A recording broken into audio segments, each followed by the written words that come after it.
गुरुदेव मुझको देना सहारा, कहीं छूटिया दामन तुम्हारा। निराशा सभी की भगीने को करी है, निराशा सभी की भगीने को करी है। प्रभु भक्ति तेरी शरण में खड़ी है, प्रभु भक्ति तेरी शरण में खड़ा है। लगा लो चरणों में दासी मैं हूँ तुम्हारा, लगा लो चरणों में दासी मैं हूँ तुम्हारा। कहीं छूट जाए दामन तुम्हारा, मेरे गुरुदेव मुझको देना सहारा, कहीं छूट जाए दामन तुम्हारा। राधा स्वामी।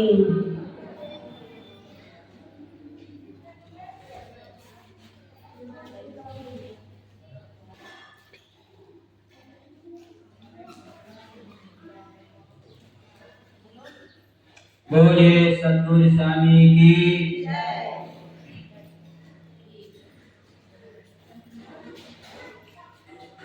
परम पिता परमात्मा हे प्राणों की धार, दास तुमको तेरता तो दीजिए अपना प्यार, दास तुमको तेरता तो दीजिए अपना प्यार।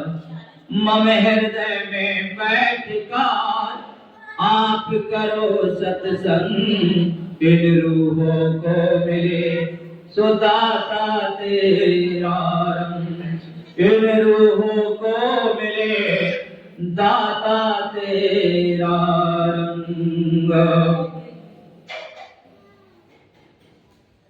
हम थोड़ा सा गौर करें, जो हम सत्संग सुनते हैं, संत महात्माओं की वाणियां सुनते हैं, उन सब में आज तक हमने एक बात सुनी है कि ईश्वर सर्वव्यापक है और सर्वव्यापक के साथ साथ वो हमारे हृदय में स्थित है। क्या वो सर्वव्यापक होता तो उसकी कोई बात नहीं कि वो हमारे हृदय में भी स्थित है। बाबा तुलसी ने कहा भी है इसी एक बात के लिए कि व्यापक का ब्रह्म अविनाशी, सदचेतने घन आनंद राशि, के व्यापक एक ब्रह्म अविनाशी, सदचेतने घन आनंद राशि। आशा प्रभु अच्छा हृदय अबकारी, आशा प्रभु अच्छा हृदय अबकारी,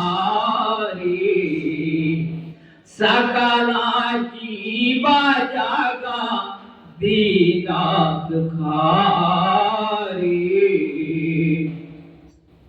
के सकला जीवा जागा जीवा दुखारी।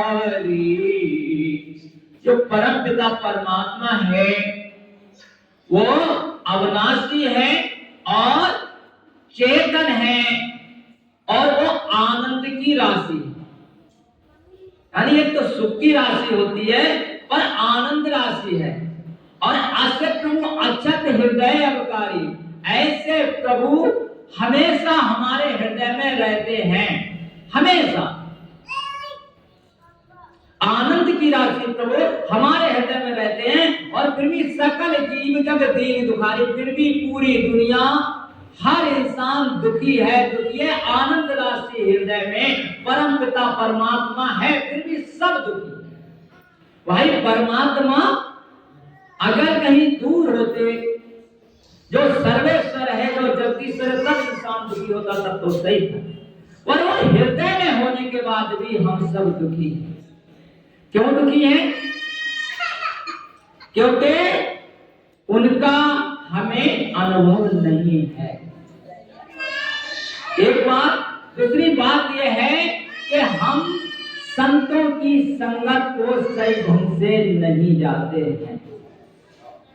संतों की संगत में अगर हम सही ढंग से जाएं और उनके लिए जो बताया जाए उसके लिए सही ढंग से मानना शुरू कर दें, तब एक ही सत्संग, अगर अच्छा कोई साधु आपके लिए बोलता है तो वो परमात्मा के साथ मिलकर जब बोलता है और तुम्हें परमात्मा की प्यास है, परमात्मा की लगन है, तुम्हें परमात्मा की अगर जरूरत है, तो फिर यह सत्संग तुम्हारे लिए बहुत ज्यादा, बहुत ज्यादा। कैसे कार्य होता है सत्संग? के परमात्मा है हृदय में, पर हमने उसे बाहर ढूंढना शुरू किया। पहली बात तो कहीं तीर्थों में, कहीं व्रतों में, कहीं पूजा में, कहीं पाठ में। दूसरी बात, अगर कहीं अंदर की कोई बात बताई भी साधु महात्माओं ने, कहीं पर आंतरिक बात बताई भी, तो कहीं हम किसी प्रकार से उसका ध्यान करना शुरू कर दिया, कहीं किसी प्रकार से। पर जो संतों ने कहा, जो ग्रंथों ने कहा, जो वेदों ने कहा, जो वास्तव में असलियत चीज थी, उससे हम पूरी तरीके से जुड़े। हम जैसा जिसने कहा वैसा करना शुरू कर दिया।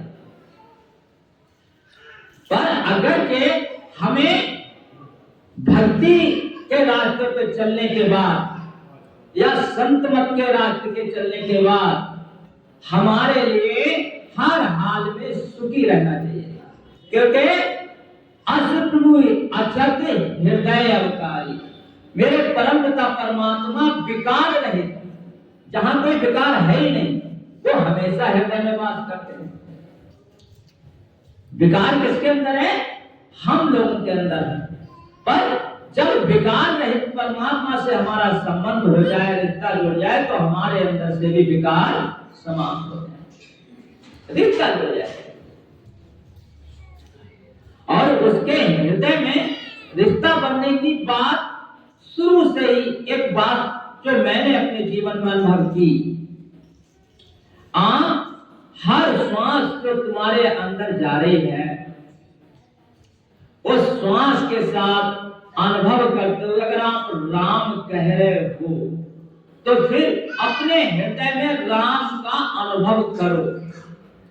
मतलब वहां महसूस करो कि प्रभु यहां बैठे हैं, महसूस करो। अगर आप महसूस करते हो, अगर आप अनुभव करते हो, महसूस करते हो यहां पर कि प्रभु हमारे हृदय में हैं, और अगर हम उनकी याद कर रहे हैं,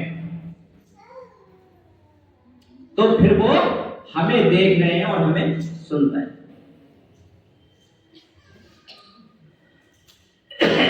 भक्ति के लिए निरंतरता की बात कही गई है। हम उसमें अंतर डाले रहते हैं। कभी कभी हमें याद आती है, वो भी छोटी छोटी, ओछी ओछी। कभी कभी याद आती है हमें परमात्मा की, वो भी थोड़ी थोड़ी और ऊपर ऊपर। अगर के हम पूरी गहराई से याद करने वाले बन जाते हैं, पूरी गहराई से याद करने वाले बन जाते हैं, तो कलयुग में परमपिता परमात्मा का नाम जो है वो सबसे ऊपर रखा गया है, सबसे ऊपर रखा गया है। चौं जोग चौं श्राता नाम प्रभाऊ, कल विशेष नाही आना उपाऊ। के चौं जोग चौं श्राता नाम प्रभाऊ, कल विशेष नाही आना उपाऊ। चारों युग हैं, चारों वेद हैं, सब में नाम का प्रभाव है, पर कलयुग में तो विशेष है नहीं आन उपाय, दूसरा कोई उपाय नहीं है। तो क्या है कि हम नाम के साथ जुड़े और नाम को अपने हृदय में अनुभव करें, अपने हृदय में अनुभव करेंगे। भक्ति की धारा तुम्हारे हृदय से प्रकट होगी। अगर वहां पर तुम अनुभव कर रहे हो हर हाल में हर समय, तो फिर नाम महाराज में इतनी शक्ति है कि वो नाम को, नामी को, नाम लेने वाले को एक कर देते, यानी परमात्मा को, तुम्हारी रूह को और परमात्मा के नाम को एक कर देते। वह सत्य तुम्हारे अंदर प्यार से लेने की बात। श्रीमद् भागवत ग्रंथ भारत की धरोहर में सबसे अच्छे ग्रंथों में माना जाता है, 18 पुराणों में। क्यों? क्योंकि सबसे बाद में व्यास जी ने लिखा और सुखदेव मुनि ने इसे राजा परीक्षित को सुनाया। वैसे इसके अंदर 12 स्कंद हैं, पर 10वां स्कंद जो है वो भगवान का हृदय, और उस 10वें स्कंद में भी गोपी गीत 5 अध्याय 5 अध्यायों में उसे कहा है गोपियों ने सबसे उत्तम है, यानी वो पंच प्राण हैं भागवत के। अब गोपी गीत जितने संत महात्माओं ने गोपियों के बारे में गाया है या सुनाया है, उन सबने अपनी असमर्थता दिखाई है सुनाने की समय। क्यों दिखाई असमर्थता? कि गोपी गा रही हैं और एक सुर में, अभी एक गोपी नहीं थी, अनेकों गोपियां थी वहां पर, और एक सुर में, पहले से याद भी नहीं किया हुआ है, एक सुर में एक ही चीज अंदर से निकलना, गोपी गीत। ऐसा कैसे हुआ ये सब? तो वहां पर राधा जी भी थी और राधा जी को लगा के वहां पर रास लीला कर रहे हैं भगवान। एक गोपी है, एक के बाद में कृष्ण है, एक गोपी है, एक के बाद में कृष्ण है, एक गोपी है, नाच रहे हैं, अपने हाथों से सजा रहे हैं, कहीं कुछ कर, मतलब कि वो हर गोपी को लग रहा है कि भगवान मेरे साथ, दूसरी हर गोपी को लग रहा है कि भगवान मेरे साथ। और ऐसी संगत, ऐसी रंगत देख करके कहीं ना कहीं गोपियों को लगता है कि हम बहुत सौभाग्यशाली हैं। या कुछ लोगों ने कहा कि गोपियों को मद हुआ, पर नहीं भैया, गोपी को कैसे मद हो जाएगा? और उसमें राधा जी जो कभी एक पल कृष्ण और राधा अलगी नहीं हुए, उन्हें कैसे मद हो जाएगा? बात बड़ा गहराई से समझने की है। राधा जी सबके हृदय में स्थित होकर गोपी गीत गा रही, सबके हृदय में स्थित होकर वो प्रेम गीत है। ये जो 19 श्लोक हैं भागवत के अंदर, ये कनक मंजरी छंद में लिखे गए। कनक कहते हैं धतूरे को, मंजरी कहते हैं उसके बीज को, यानी कि धतूरे के बीज जरा सा भी कोई खा ले तो मस्त हो जाए, नशा हो जाता है। ऐसी इस गोपी गीत को जब कोई गाता है तो बहुत मस्त हो जाता है, कि वो प्रेम से पुकारा गया है। हुआ क्या कि भगवान कुछ देर के लिए अंतर्हित हो गए, अंतर्ध्यान नहीं, अंतर्हित यानी छुप गए हैं। और गोपियां वहां उन्हें पुकार जो की है उसी का नाम गोपी, उसी का नाम गोपी। तो अब भगवान को पुकार रहे हैं तो भगवान के अलावा दूसरा उस अर्थ को कैसे समझेगा? भाई गोपी ने गाया है तो भगवान को जो पुकारा जा रहा है उस अर्थ को आज तक हजारों मनुष्यों ने टीका या इस पर बोला है, पर कोई भी सटीक तो बोल ही नहीं सकता, क्योंकि वो भक्त गा रहा है और भगवान सुन रहे हैं। उस में कैसे करके तुम वहां पहुंचोगे या तुम्हारी दशा वहां तक कैसे पहुंच जाएगी जो पूर्ण प्रेम में डूब कर गाया है। और इसमें से मुझे एक श्लोक बहुत पसंद है, 9वां यानी बीच का श्लोक। वो इसलिए पसंद है कि राम कृष्ण परमहंस जी जो महाराज है, विवेकानंद महाराज जी के गुरु जी, उनके यहाँ एक किताब छपती है, श्री श्री रामकृष्ण कथा अमृत, और उसमें वो पहले ही श्लोक लिखा जाता है। उस किताब में वो कथा अमृत जो लिखी जाती है उस किताब में पहला ही वो श्लोक लिखा गया है। ये इतना प्यार में डूबी गोपियां हैं और वो पुकार रही हैं भगवान को, पर जब भगवान नहीं मिलते हैं और नहीं प्रकट होते हैं या नहीं देखते हैं, तब वो भगवान की कथा का सहारा ले लेते हैं, भगवान का चिंतन मनन करना शुरू कर देती है, भगवान की लीला का स्मरण करना शुरू कर देते हैं। और सब वो गाती हैं वहां पर, तब कथा अमृता,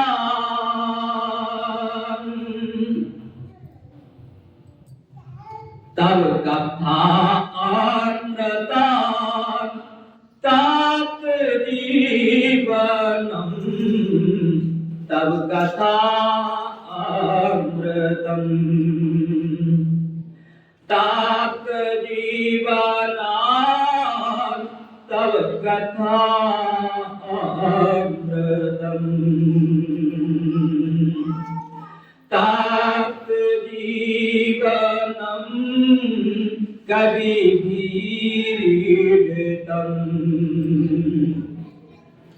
कवि भीरितम कल्मषापहं, कवि भीरितम कल्मषापहं, श्रवणामंगलम, श्रवणामंगलम श्रीमदाततम, श्रवणामंगलम श्रीमदाततम, भुवि गृह्णन्ति, भुवि गृह्णन्ति ते भूरिदा जना, भुवि गृह्णन्ति ते भूरिदा जना, भुवि गृह्णन्ति। भगवान जब नहीं प्रकट होते हैं, या ये गोपी गीत क्यों गाया गया, ये हम सबके उद्धार के लिए। जैसे गीता अर्जुन के लिए क्यों मोह हो गया, वो भी युद्ध के सामने खड़े होने पर। अरे मोह तो उस समय होता जब दुर्योधन ने मांगा सेना के लिए, तो वो भी सेना मांग सकते थे। हम लोगों के उद्धार के लिए जैसे गीता है, वैसे ही गोपियों के माध्यम से हम लोगों के कल्याण के लिए, उद्धार के लिए, परम प्रेम में डूबने के लिए गोपी गीत। और इसमें वो कह रहे हैं तब कथा अमृतम, तुम्हारी कथा जो है वो अमृत का काम करती है। भगवान के लिए जो, जैसे भगवान सबके हृदय में स्थित है, सब जगह महसूस अगर के इंसान महसूस करे तो हर पल हर समय उसे महसूस हो सकते हैं, पर फिर भी वो मिलते कैसे हैं? जब कोई उन्हें पूरी तरीके से हमारे लिए मिलने के लिए कोई साधु महात्माओं की शरण में हम पहुंच जाते हैं और उनकी हम पे कृपा हो जाती है, परम पिता परमात्मा की हम पे कृपा हो जाती है, तब ये बात समझ में आना शुरू हो जाती है और हम परमात्मा का अपने जीवन में अनुभव करना शुरू कर देते हैं, अपने हृदय में अनुभव करना शुरू कर देते हैं। तो गोपियां कह रही हैं कि तब कथा अमृतम, तुम्हारी कथा जो है वो अमृत का काम करती है। और क्या? तप्त जीवनम, इंसान का जो जीवन तप्त हो रहा है, इस बात के लिए थोड़ा सा हम विस्तार से जाएंगे कि इंसान का जीवन कहां कहां तप्त हो रहा है। आप देखो, गहराई से आप देखो, इंसान कहां कहां अपने जीवन के लिए अच्छा करने के लिए कहीं यहाँ कहीं वहां जाता है और फिर भी जीवन अच्छा नहीं हो पाता है, क्योंकि अच्छाई तो हमारे हृदय में पहले से है। अच्छाई का मतलब परमात्मा, वो पहले से हमारे हृदय में स्थित है, उसे हम बाहर कहां ढूंढने जा रहे हैं? उसे हम ऐसे ही महसूस कर सकते हैं, एहसास उसका कर सकते हैं, उसके लिए हम पुकार सकते हैं। पर गोपियों के लिए तो भगवान सामने से आदर्श हो गए, उन्हें अब इन सब चीजों से मतलब नहीं, उन्हें तो भगवान चाहिए। ऐसे ही हमें अपने जीवन में परमात्मा हर हाल में चाहिए, दिखना चाहिए, हमारे जीवन में अनुभव होना चाहिए। हम भक्त तब हैं कि परमात्मा हमारे हो, हम परमात्मा के, ये हमारे जीवन में होना चाहिए। अगर ये नहीं है तो जीवन पतझड़ है, बेकार है, अफसोस के खाली हाथ चले, कुछ भी नहीं लिया हमने जीवन से, कुछ भी नहीं लिया अगर कि हमने परमात्मा को अपने जीवन में नहीं साकार किया। तो गोपियां कह रही कि तप्त जीवनम, हमारा जीवन कहां कहां तप्त होता है? हम सबसे ज्यादा अपने इंद्रियों के गुलाम हैं। जो चीजें अच्छी लगती हैं उनकी ओर हम आकर्षित होते हैं। मन इंद्रियों का गुलाम है, इंद्रियां विषयों के गुलाम हैं और इसी गुलामी में हम अपना जीवन बर्बाद करते रहते हैं। अगर के हम थोड़ा सा गहराई में चले जाते, अपनी आत्मा की स्थिति को समझ लेते कि हम कर क्या रहे हैं, हमें करना क्या चाहिए, ये जो हम कर रहे हैं हमारे काम की चीज है, कुछ भी नहीं। अच्छा, हाँ, कहीं भी चले जाओ, आप लोग मेरी बात सुने, थोड़ा बात ना करें, थोड़ा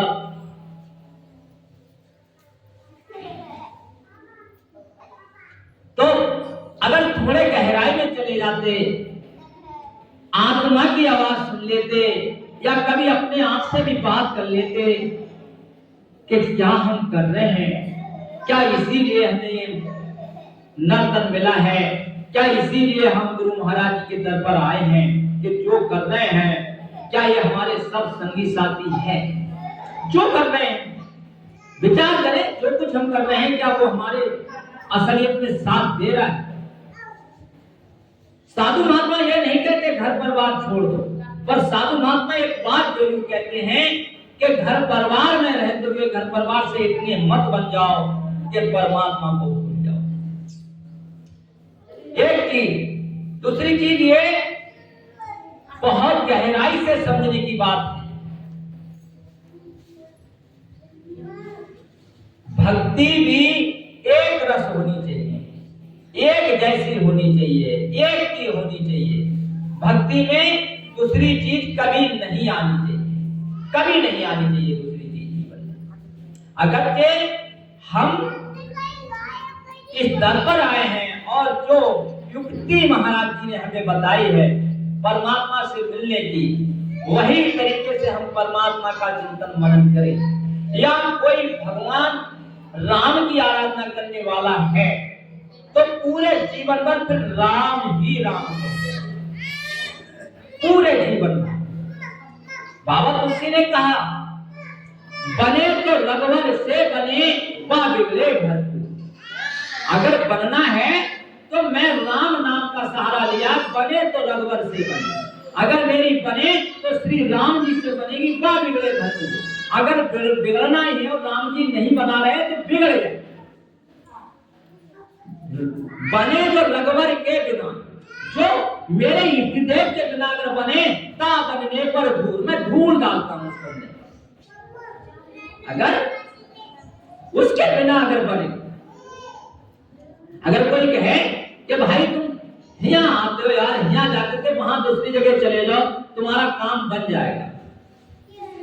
अब ये तो बात ऐसी हो गई जैसे एक स्त्री ने शादी की और शादी करने के बाद में अगर वो थोड़ी दुखी है तो किसी ने कहा अरे छोड़ दे अपने पति को और छोड़ के चली गई। क्या है ये सब? ये है क्या सब? ये तुम्हारी कमजोरी दिखाती है। और जब परमात्मा एक है और जब वो यहाँ बैठकर नहीं दे सकता तो वो कहीं बैठ के नहीं दे सकता। आप इस बात को समझो, अगर उसे देना होगा तो यहाँ बैठकर ही दे देगा। और ये हमारी बहुत बड़ी कमजोरी है कि कहीं हम यहाँ मत्था टेकते हैं, कहीं वहां मत्था टेकते हैं। शीश दिया सरकार को, ये की शीशता वो हमने अर्पण कर दिया, अब दूसरी जगह क्यों जाएं? क्यों जाएं? और अफसोस तो तब आता है, अफसोस तो तब आता है कि इंसान चलो कोई नया नया आए तब तो सही, जिनके लिए पूरा जीवन यहाँ गुजर जाए और वो लोग कहीं दूसरी जगह जाके मत्था टेकें तब बड़ा दुख होता है। या मतलब कहीं पर भी आप समझो, अगर परमात्मा एक है तो वो हर जगह है, हर समय है। और हाथी पैर में सबका पैर, अगर वो कृपा करे तो फिर बताओ कौन रोकेगा, और वो कृपा ना करे तो कौन दे देगा? आप इस बात को समझने की कोशिश करो। अगर वो कृपा करे तो कौन रोक लेगा, और वो कृपा ना करे तो कौन दे देगा? अगर वो कृपा ना करे तो कोई किसी के बस की बात है कि वो दूसरा दे देगा। ये सब टक्करे मारने में हम माहिर हो गए और होना कुछ नहीं। मारो टक्कर, होना तो कुछ भी नहीं ना, क्योंकि कुछ चीजें हमारी किस्मत में नहीं है, वो हमें नहीं मिल सकती। हम इसलिए अपने जीवन को ही क्यों बर्बाद करें? और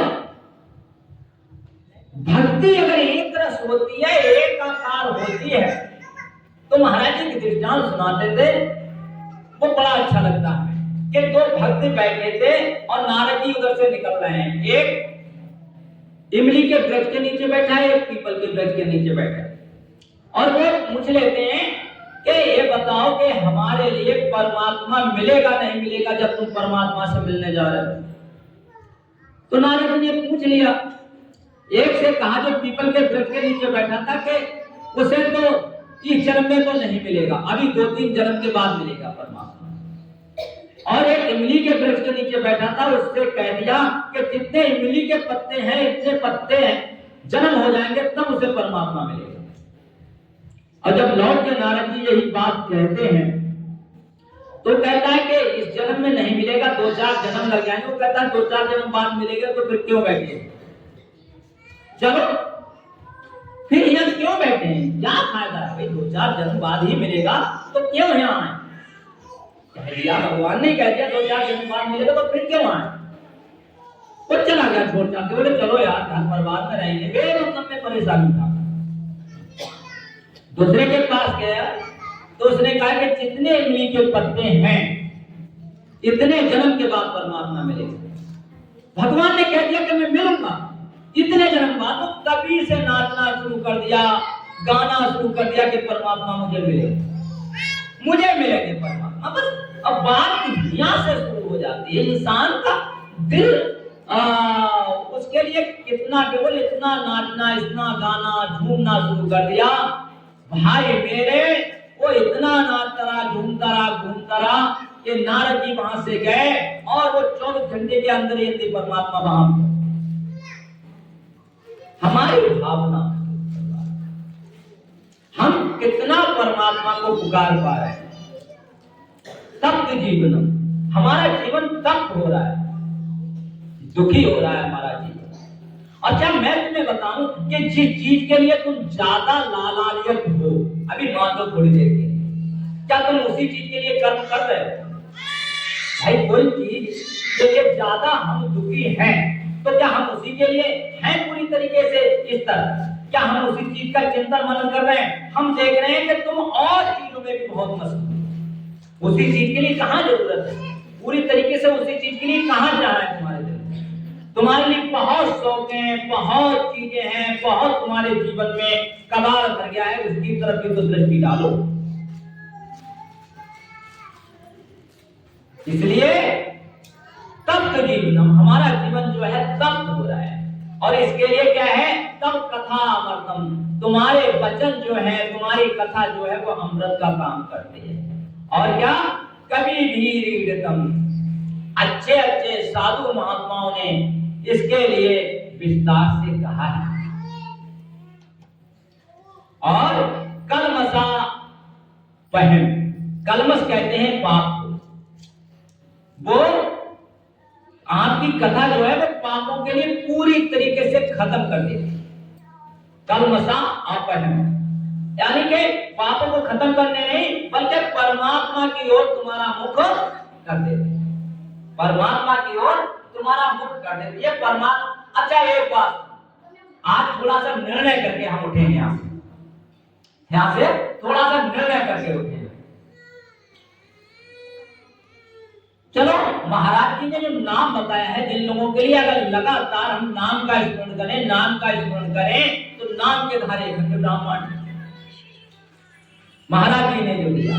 पर चलो अगर नहीं दिया, कोई लोग ऐसे बैठे हैं, तो अगर हाथी के पैर में सबका पैर, अगर हम राम को दिल से मानना शुरू कर दें, राम को दिल से, अपने दिल से अगर हम राम को मानना शुरू कर दें, और राम अगर के हमारे हो जाए, तो गुरबाणी कह रही हो, गुरु ग्रंथ साहब कह रहा है कि जिसके सिर ऊपर तू स्वामी वह दुख कैसे। गुरु ग्रंथ साहब हमें शिक्षा दे रहे हैं, हमें बता रहे हैं कि जिसके सिर ऊपर तू स्वामी वह दुख कैसे पा, वो दुख कैसे पा सकता है। बात इतनी सी है कि परमात्मा को मान ही नहीं रहे, तुम तो अपना काम मतलब संसार से करवाना चाह रहे हो। और कुछ चीजें ऐसी हैं जो गॉड गिफ्ट होती है, कुछ चीजें ऐसी हैं जो परमात्मा ही दे सकता है, दूसरा दे ही नहीं सकता। तो हम परमात्मा को माने नहीं बल्कि उसे जाने, जीवन में उसे उतारे, उसे अपने जीवन में हम उतारें, उसके लिए हम मानते चले। कलमसा अपहम, यानी तुम्हारा मुख पापों को खत्म करके ये सत्संग रूपी गंगा तुम्हारे लिए परमात्मा की गोद में बिठा कर जाती है, यानी कि पूरी तरीके से परमात्मा के तुम हो जाते। अगर बात समझ में आ जाती है, बात थोड़ी कड़वी जरूर लगती है, पर अगर समझ में आ जाए तो। और अच्छा परमात्मा अगर हमारी रक्षा कर रहा है, करना शुरू कर दे, हम परमात्मा को हो जाए। अच्छा तो बात की बात, करे ना करे उसकी रजा, पर हम तेरे हो गए, तो आप बताओ परमात्मा के अगर हम हो गए तो फिर हम किसी चीज को दुखी रह सकते नहीं रह सकते। हम तब दुखी रह सकते हैं कि जब हम परमात्मा के पूरी तरीके से नहीं, तब हम दुखी रह सकते हैं। और श्रवण मंगलम, कानों में पड़ते ही ये बात, असली बात सत्संग की धारा, कथा परमात्मा की कानों में पड़ते ही मंगल ही मंगल करती है। ये भागवत की बात है। श्रवण मंगलम, कानों में पड़ते ही मंगल होगा, तुम्हारा मंगल ही मंगल होगा। पर कानों में पड़ते ही तुम इसे हृदय तक जाने दो, स्वीकार करो इस ज्ञान को, जो बताया जा रहा है इसे स्वीकार कर लो।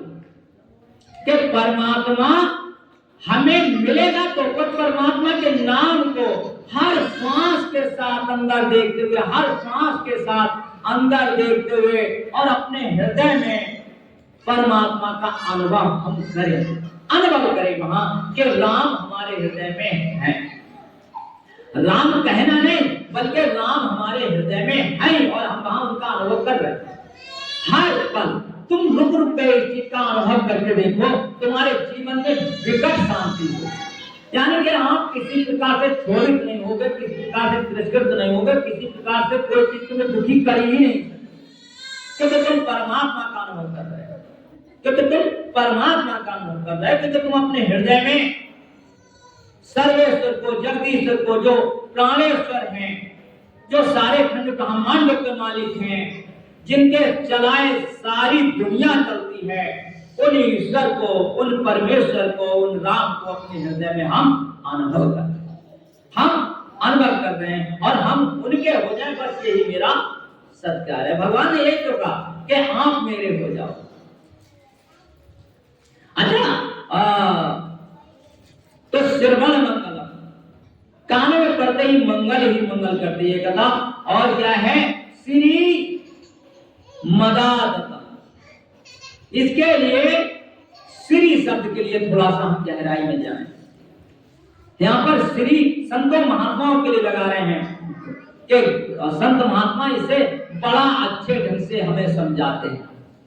अगर श्री शब्द को अच्छा सभी ने सुना होगा, सभी ने कहा होगा, और श्री शब्द हम लिखने में लगाते नहीं हैं। श्री का माने होते हैं लक्ष्मी। श्री क्या चीज है? श्री लक्ष्मी से कहते हैं। श्री वह है जिसमें बल हो।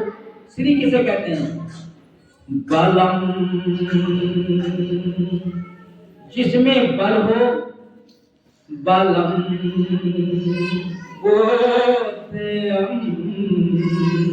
जिसमें बुद्धि अच्छी हो, बल हो, और सुख शांति दम। श्री क्या करती है? हमारे लिए बुद्धि अच्छी करती है। अगर आप पर मां लक्ष्मी की कृपा है, बुद्धि अच्छी होगी आपकी, आपके अंदर बल होगा और सुख शांति होगी आपके अंदर। इसलिए श्री के लिए गहराई में अगर हम जाते हैं तो संत महात्मा इसके लिए विस्तार से ये सत्संग हमें सुनाते हैं।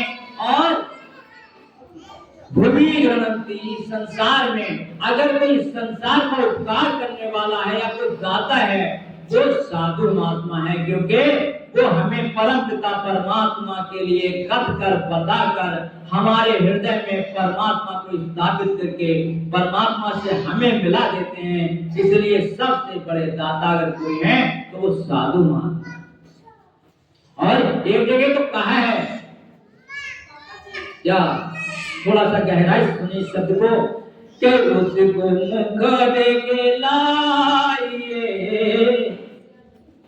हो, उसको मुख दिखलाए जिनकी जुड़ी राम से प्रीत, उनको मुख दिखलाए जी जिनकी लगी राम से प्रीत, उनको मुख दिखलाए जी जिनकी लगी राम से प्रीत, उनके दर्शन तुम करो, उनके दर्शन तुम करो जो बने राम के मीत, उनके दर्शन तुम करो जो बने राम के मीत।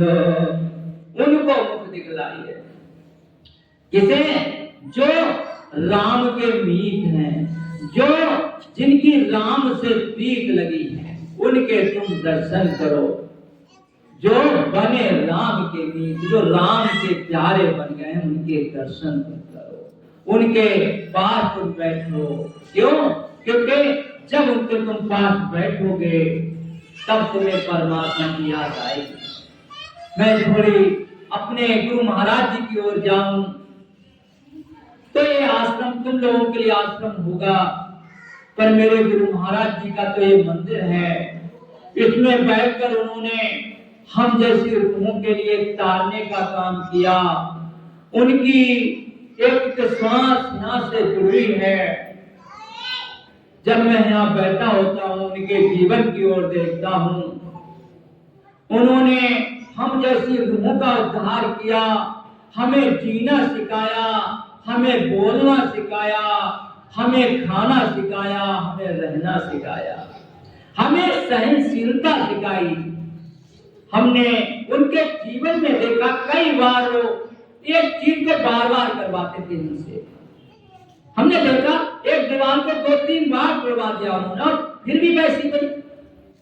और तोड़वाया, पूरे दिन मिस्त्री काम किए, तोड़वा दिए। तो क्या देखना चाहते थे? वो ये देखना चाहते थे कि तुम कितना सहन कर सकते हो। क्या था उनका मतलब? बार बार चीजों के लिए बिगाड़ कर, बार बार या किसी को चिल्लाना, किसी को फटकार देना, और फिर भी उन्हीं के रह जाना। ये बार बार क्या था? ये सब उनके प्यार की एक बहुत ऐसी कृपा थी हम पर। तो ये आश्रम नहीं, गुरु महाराज जी का मंदिर है। ये मंदिर फूलना फलना चाहिए, बढ़ना चाहिए। महाराज की कृपा हम पे बरसनी चाहिए, क्योंकि ये जो है हमारे जीवन के लिए सबसे अनमोल जगह है। क्योंकि अगर ये जगह ना होती तो मैं अपनी दशा को देख रहा हूं, मेरी दशा कुछ और ही। हम देखते हैं कूड़े करकट में रहने वाले जीव, माया मोह में फंसे हुए जीव, आज उन्होंने बोलना सिखा दिया, रहना सिखा दिया उन्होंने। उनके होने से हमारा जीवन धन्य हो गया। और आप सब भी बहुत भाग्यशाली हो कि उनके चरणों में बैठने का मौका मिला, बहुत भाग्यशाली। इसलिए अब ये हमारे लिए आगे बढ़ना चाहिए, अच्छा होना चाहिए आश्रम। क्योंकि ये अगर अच्छा होगा तो हमारा जीवन अच्छा होगा। क्योंकि ये गुरु महाराज जी की कृपा का खजाना है। यहाँ बैठकर उन्होंने रूहों के लिए बहुत कुछ दिया, और सबसे ज्यादा वो नाम पर जोर देते थे, सुमरन पर जोर देते थे, ध्यान पर जोर देते थे, सेवा पर जोर देते थे। हम उनकी बातों के लिए कितना समझ पाए, कितना अपने जीवन में उतार पाए। हम दिल से दूसरों का भला कितना कर पाते हैं। क्या अभी भी हम कहीं ना कहीं अपने लिए जीना चाहते हैं? अपने लिए जीने का एक ही संदेश है कि परमात्मा की याद आती रहे, बकाया जो कुछ मिल जाए उसमें संतुष्टि हो जाए। मैं एक घर पर गया, अच्छा घर था, पर उस दिन वो चटनी से रोटी खा रहे थे। तो देख करके मैंने कहा ठीक है सब, तो कह रहे लाख लाख शुक्र है मालिक का कि कम से कम रोटी तो दी है मालिक ने। हम उन लोगों को देखो कि जिनके पास सब कुछ होने के बाद भी और डॉक्टर मने कर देते हैं कि खाने को नहीं, तुम्हें खाना नहीं खाना है। हम बहुत भाग्यशाली हैं कि कम से कम मालिक खाने को दे रहा है।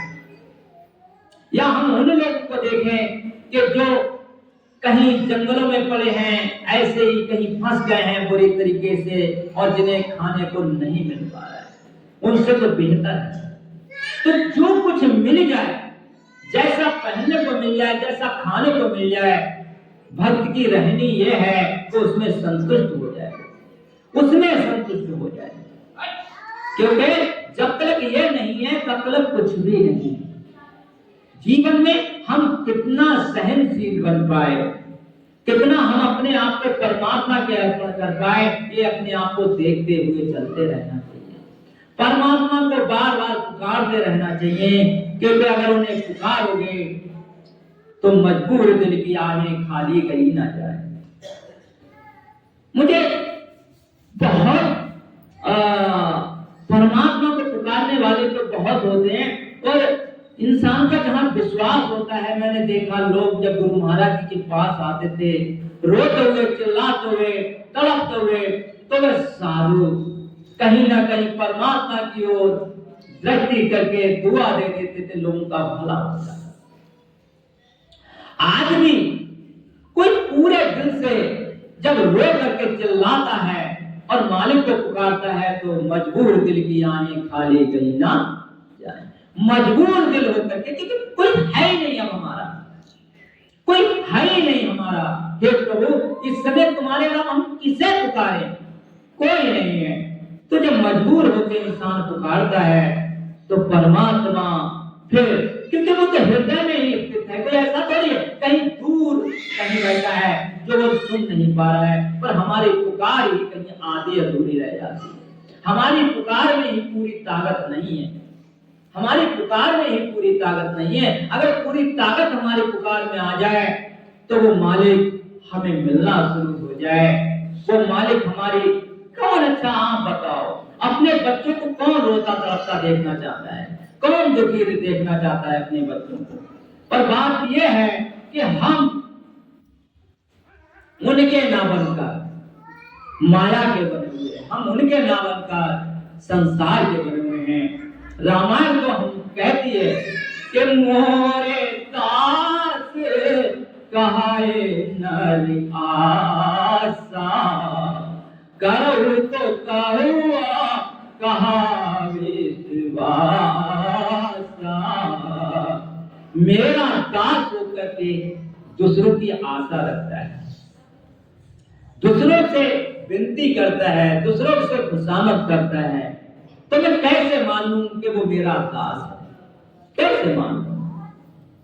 धैर्य होना चाहिए और आखिरी क्षण तक पुकारते रहना चाहिए। और पुकार में बस यही है कि उसकी पुकार क्या है, उसकी पुकार, उसकी सच्ची पुकार में आंसू का सैलाब, बस यही जो है प्रेम है। प्रेम का दूसरा नाम हो ही नहीं सकता आंसू के अलावा, ना ना ना, भाई इसके अलावा कोई दूसरा है ही नहीं। मतलब उस पुकार में जब आखिरी क्षण तक रो रो कर चिल्ला चिल्ला कर इंसान पुकारता है तो या तो वो जो चाहता है वो हो जाता है, या परमात्मा का हाथ उसके हाथ में हो जाता है। तो हमारे लिए प्रीतम को पुकारने की जब लगन लग जाती है और छल कपट रहित जीवन हो जाता है। एक चीज में और समझाता चलूं कि गुरु दरबार में आने के बाद भी हमारे लिए फायदा नहीं होता है, इसका क्या कारण है? अरे दुनिया के सताए लोग यहाँ सीने से लगाए जाते हैं और हमें फायदा नहीं होता है, तो क्या है? यहाँ पर है संत कहे असनीत प्रभु, श्रद्धा पुराण मुनि गाव, होए न विमल विवेक गुर सन किए दुराव। संत कह रहे हैं एक नीत है, इस दरबार में आने की एक नीत है, क्या? और श्रुत पुराण गाओ, श्रुत यानी वेद भी यही बात कह रहे हैं, संतों ने कहीं तो कहीं वेद भी यही कह रहे हैं, और पुराण भी ये 18 पुराण भी यही एक बात कह रहे हैं, चारों बात वेद भी यही एक बात कह रहे हैं, और जितने मुनि हुए हैं उन्होंने भी यही एक बात कही। संतों ने यही कही है, वेदों ने यही कही है, पुराणों ने यही कही है, मुनियों ने यही बात कही है, क्या?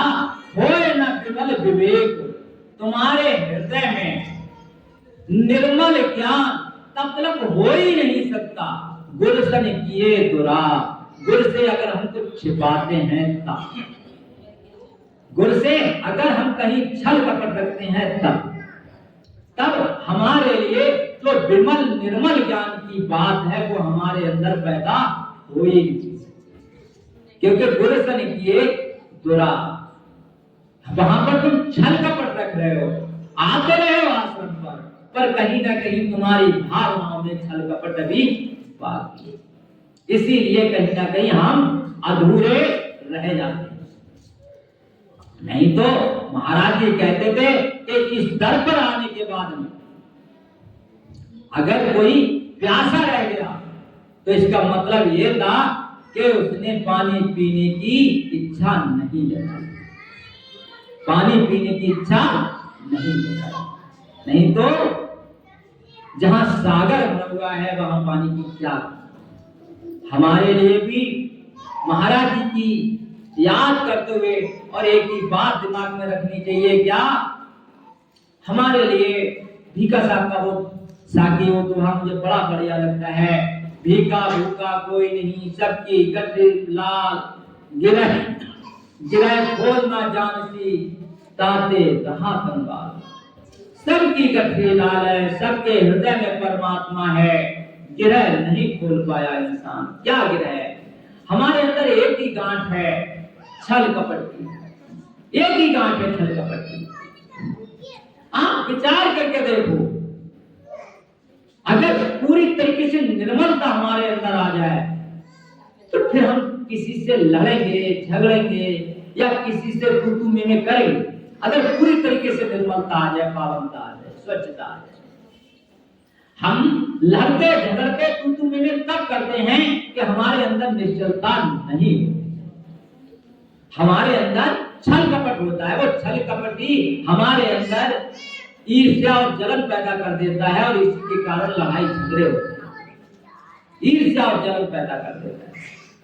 हम अपनी जिंदगी के लिए भूल रहे हैं, अपने गंतव्य को भूल रहे हैं। भाई साहब, ये सब कुछ तुम्हारे पास है। मुझे महाराज जी की वो बात याद है कि एक बार उन्होंने कहा कि ठाकुर साहब तुम जहां मकान बनाओगे वहां पर जो है कलसा निकलेगा, यानी कि वहां पर एक माल करोगे। महाराज जी ने कह दिया। अब हम लोग सुनी ये बात, पर कह दिया तो बोले तुम्हारे हाथ से नहीं निकलेगा, तो तुम्हारे हाथ से नहीं निकलेगा। अब ये बात हमने सुनी कि तुम्हारे हाथ से नहीं निकलेगा, तो फिर बताइए क्यों? जब हमारे हाथ से निकलेगा नहीं तो किस्मत में ही नहीं। फिर आए महाराज जी से कहा तो है तो फिर निकलवा दीजिए। महाराज जी ठाकुर साहब आए तो कहा अच्छा अली हसन को ले जाओ, इनके हाथ से निकल जाएगा। मास्टर साहब अभी भी हैं जिन्होंने निकाल के दिया, मास्टर साहब अभी भी हैं, मतलब वो तो मास्टर साहब को ले जाओ। नींव खोदी गई, मास्टर साहब को ले जाया गया, मास्टर साहब ने वो निकाल के दिया। ये बिल्कुल हमारे अपने सबके जीवन की बात है। अब ऐसे ही हम सबके अंदर में सब कुछ है, सब कुछ, ऐसा नहीं कि नहीं है कुछ, पर बात यह है कि ठाकुर साहब जैसा प्यार है। बात यह है ना कि एक बार उनके सगे साले कुछ कह देते हैं महाराज जी के लिए, पूरी जिंदगी भर ससुराल नहीं गया बंदा। एक बार कि तुम मेरे तुम्हारे वीर की बात मेरे गुरु तक पहुंच गए, मेरे गुरु के लिए तुमने कह दिया। क्या वो तुम्हारे घर खाने आते हैं? क्या मतलब तुमने गुरु तक कह दिया? पूरी जिंदगी भर, और हम अपने गुरु की बुराई सबके सामने सुन लेते हैं।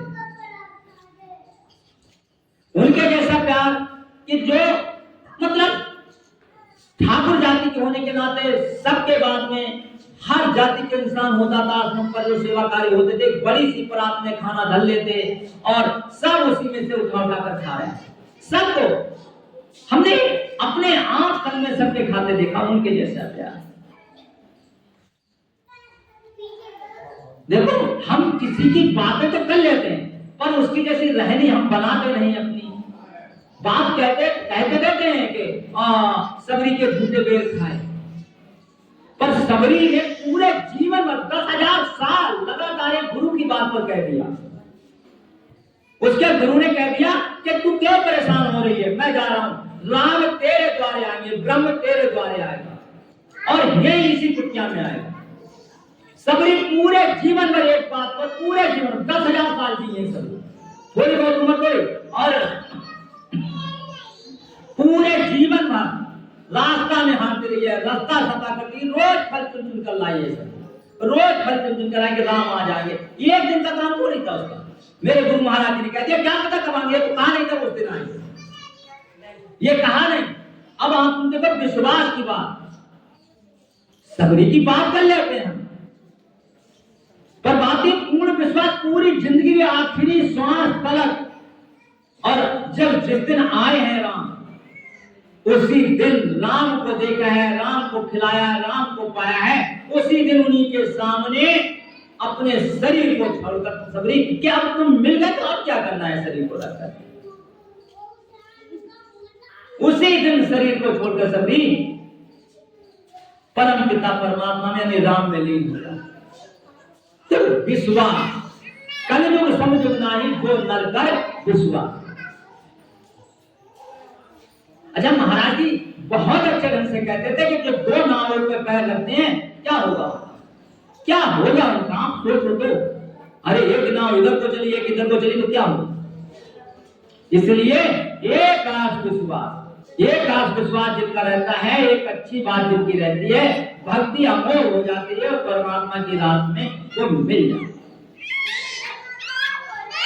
अच्छा, एक बात कह रहे हैं भीख साहब, गुरु ग्रंथ साहब में उनकी बाणी लिखी हुई है, वो कह रहे हैं कितनो दुख परे देह पर चरण कमल कर ध्यान। कितना भी दुख सुखाए शरीर पर चरण कमल से ध्यान नहीं हटाना चाहिए। और कह रहे हैं वो भीखा जय कन राम भजन नहीं। भीखा साहब कह रहे हैं जय कन राम भजन नहीं ते काल रूप तहे जा।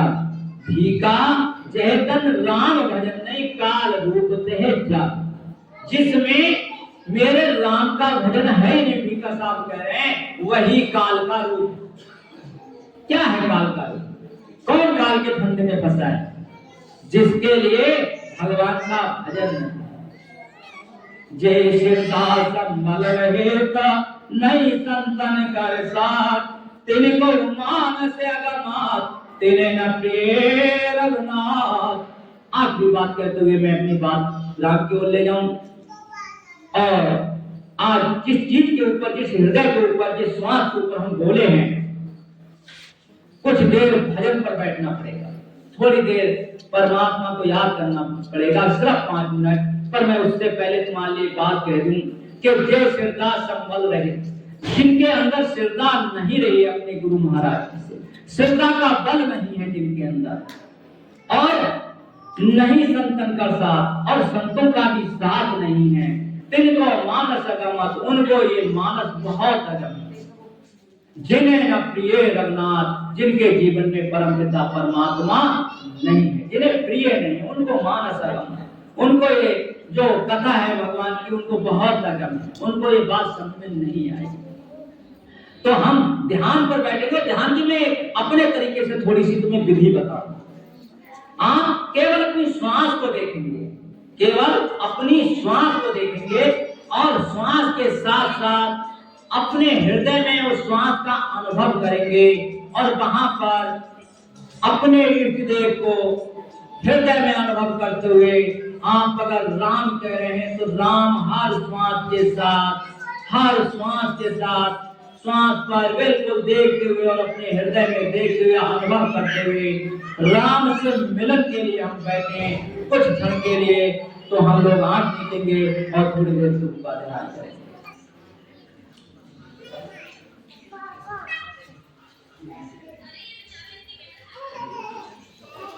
अपनी अपनी जगह पर बैठ जाएंगे, आंखें मीचेंगे, थोड़ी देर प्रभु के ध्यान में लीन हो जाएंगे, थोड़ी सी देर के लिए, क्योंकि 5 मिनट के लिए परमात्मा की याद में हम बैठे हैं। सत्संग का समाप्त है।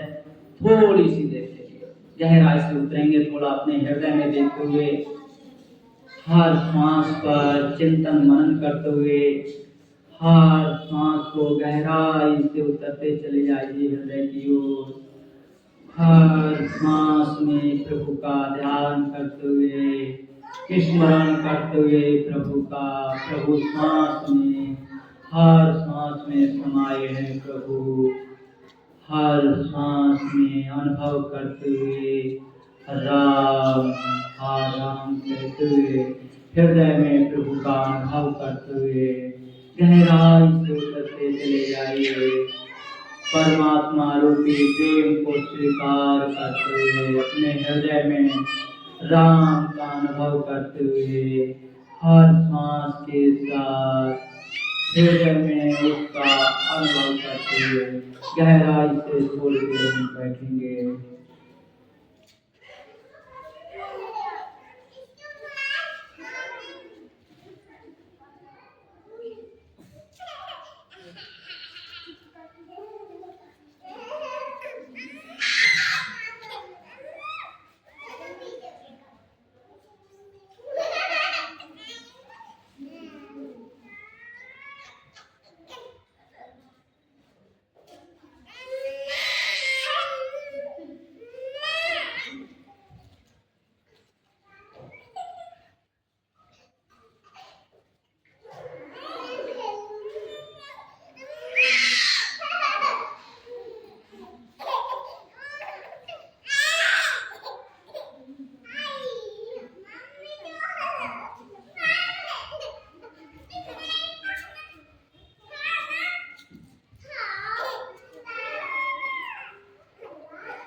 ठीक है, बोलिए सतगुरु स्वामी की